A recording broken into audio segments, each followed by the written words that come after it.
Classification of carbohydrates. जो हमने old definition carbohydrate की बताई, उसके मुताबिक उनकी क्लासिफिकेशन कार्बोहाइड्रेट की करते थे दो classes, sugars and non sugar. Sugar किन को कहते थे? Those carbohydrate which have the sweet taste and they are crystalline and water soluble. तो इनको कहते थे ये शुगर्स कार्बोहाइड्रेट है। जैसे फॉर एग्जांपल ग्लूकोज है, फ्रक्टोज है, सुक्रोज है, और वे तो ये शुगर्स कहलाने लगे। अगेन इन शुगर्स के दो किस्म थे, रिड्यूसिंग शुगर्स एंड ना रिड्यूसिंग शुगर्स। तो पहले तो जो नॉन शुगर थे कार्बोहाइड्रेट, नॉन शुगर कौन से थे? जैसे वो कार्बोहाइड्रेट जिनकी कोई टेस्ट नहीं होती थी, टेस्टलेस होते थे, और ये एमार्फस साल्ट होते हैं और वाटर में इनसॉल्यूबल है। जैसे स्टार्च है, सेलुलोज है। स्टार्च जैसे मैंने आपको बताया ये राइस या वीट, जैसे आटा है, चावल है, तो इनकी कोई टेस्ट नहीं होती है। सेलुलोज है, सेलुलोज में काटन जो होता है वो तकरीबन 95% सेलुलोज होता है, तो ये वाटर इनसॉल्यूबल होते हैं, इनकी कोई टेस्ट नहीं होती है। और ये साल्ट तो है, लेकिन कौन से साल्ट है? एमार्फस साल्ट है। तो जो शुगर थे जिनको स्वीट टेस्ट है, इनको फर्दर क्लासिफाइड किया गया था as reducing sugars and non reducing sugars. Reducing sugar से मतलब है कि अगर हम उनकी सॉल्यूशन को टॉलरेंस रिएजेंट के साथ रिएक्शन कराते थे तो वो टॉलरेंस रिएजेंट को रिड्यूस कर देते थे। टॉलरेंस रिएजेंट हमने पढ़ा था कि एमोनिकल सॉल्यूशन ऑफ सिल्वर नाइट्रेट होता है, तो सिल्वर को रिड्यूस कर देते थे और सिल्वर के एटम यानी सिल्वर मेटल बन जाता था। हम सिल्वरिंग ऑफ मिरर में आपको याद होगा कि हम क्या यूज़ करते हैं? ग्लूकोज, क्योंकि ग्लूकोज जो शुगर है। तो ये इसी तरीके से फेलिंग सॉल्यूशन है, जो अल्कलाइन क्यूप्रिक हाइड्रोक्साइड है, उसको उसमें कॉपर को Cu2+ को रिड्यूस कर देता है क्यूप्रस में। तो ये टॉलरेंस रिएजेंट और फेलिंग सॉल्यूशन को जो शुगर रिड्यूस कर दे तो उन शुगर को हम रिड्यूसिंग शुगर कहते हैं। उसका रीज़न क्या है? उसका रीज़न ये है कि इनमें जो अल्डिहाइड ग्रुप है या कीटोन ग्रुप है वही उनको रिड्यूस करता है। इसी तरीके से और भी बहुत सारे एग्जांपल हम दे सकते हैं शुगर के, जैसे मोनोसेक्राइड में ग्लूकोज, फ्रक्टोज आ जाते हैं, और ओलिगोसेक्राइड में सारे मेंबर आ जाते हैं सिवाय सुक्रोज के। सुक्रोज क्यों जो है वो रिड्यूसिंग शुगर नहीं है, ना रिड्यूसिंग शुगर है, ये जब हम स्ट्रक्चर पढ़ेंगे तब पता चलेगा कि सुक्रोज किस वजह से टॉलरेंस रिएजेंट या फेलिंग सॉल्यूशन के साथ रिएक्शन नहीं करती है। तो non reducing sugar, these sugars do not reduce tolerance reagent or failing solution because they do not contain free aldehyde or ketone group with adjacent hydroxyl group। Example क्या है? जैसे oligosaccharide में जो इम्पॉर्टेंट एग्जाम्पल है वो disaccharide है, जैसे maltose है, लेक्टोज है। तो माल्टोज, लेक्टोज ये दोनों रिड्यूसिंग शुगर है, लेकिन जो सुक्रोज है वो नॉन रिड्यूसिंग शुगर हो जाता है। और पॉलीसेक्राइड जितने भी हैं जैसे स्टार्च, सेलुलोज, ये सारे नॉन रिड्यूसिंग शुगर है। तो ये जब हम स्ट्रक्चर पढ़ेंगे तब हमें और ज़्यादा ये बात क्लियर हो जाएगी कि नॉन रिड्यूसिंग शुगर और रिड्यूसिंग शुगर क्या होते हैं।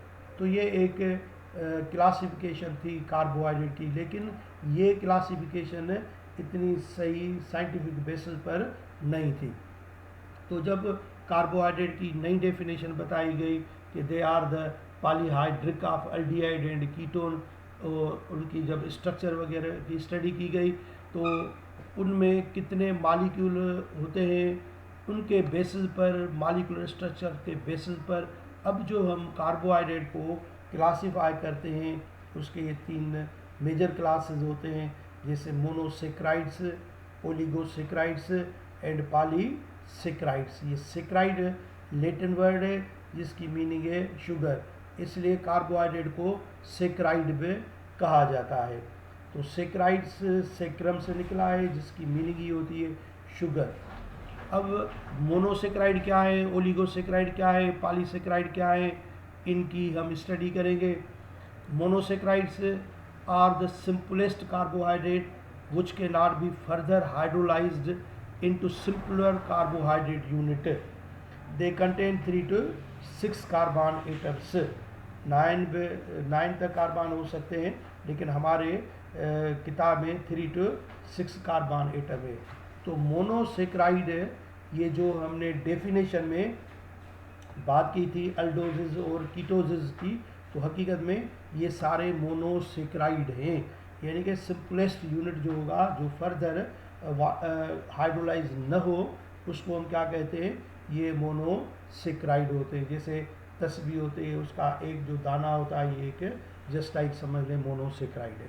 तो अल्डोट्राइओज, जैसे अल्डोट्राइओज जैसे ग्लाइसरल्डिहाइड हमने पढ़ा, वो भी मोनोसेक्राइड है।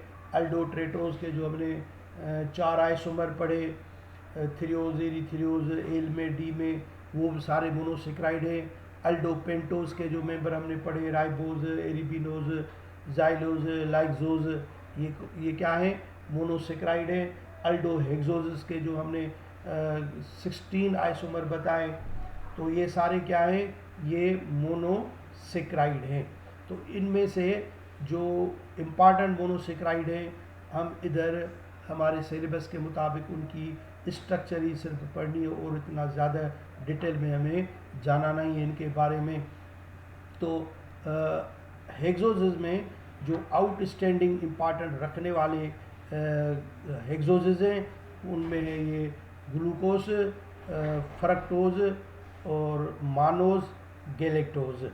इनमें ग्लूकोज, गैलेक्टोज, मानोज, ये अल्डोहेक्सोसिस है, और ये जो फ्रक्टोज है, ये कीटोहेक्सोसिस है। 6 कार्बन होंगे।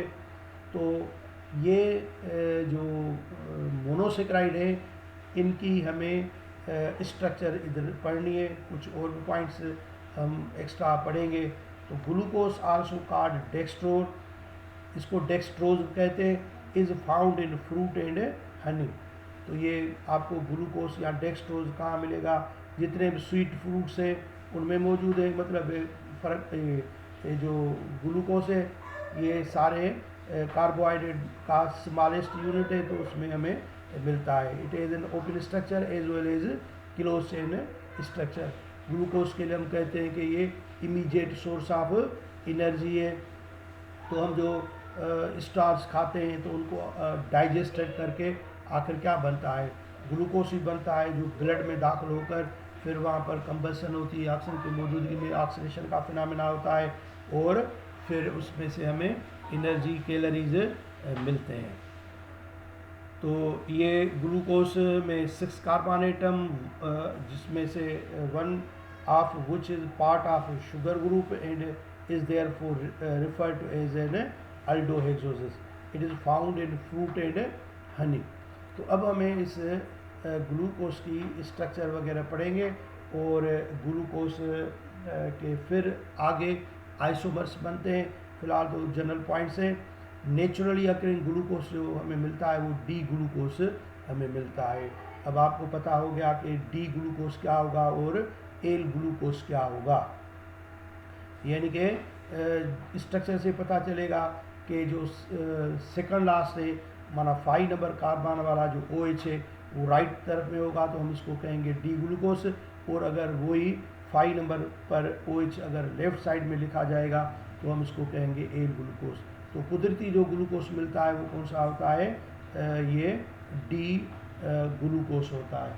इस डी ग्लूकोज के फिर जो है वो आइसोमर बनेंगे, क्योंकि ग्लूकोज में मैंने आपको बताया कि अल्डोहेक्सोसिस में कर्ल कार्बन होते हैं, और कर्ल कार्बन में क्या सलाहियत होती है कि वो प्लेन पोलराइज लाइट को रोटेट कराते हैं।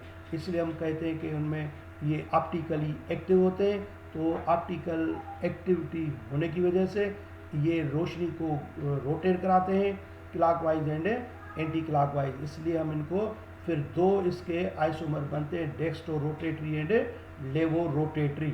डेक्स्ट्रो रोटेटरी को प्लस से दिखाएंगे और लेवो रोटेटरी को माइनस से दिखाएंगे।